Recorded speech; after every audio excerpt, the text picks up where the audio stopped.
napakamahal na machine.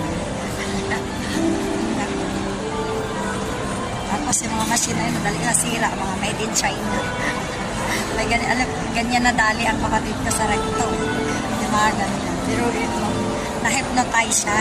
Nadali siya ng 84,000 sa kanyang credit card na hanggang ngayon pinagdudusahan ng kapatid kong bayaran.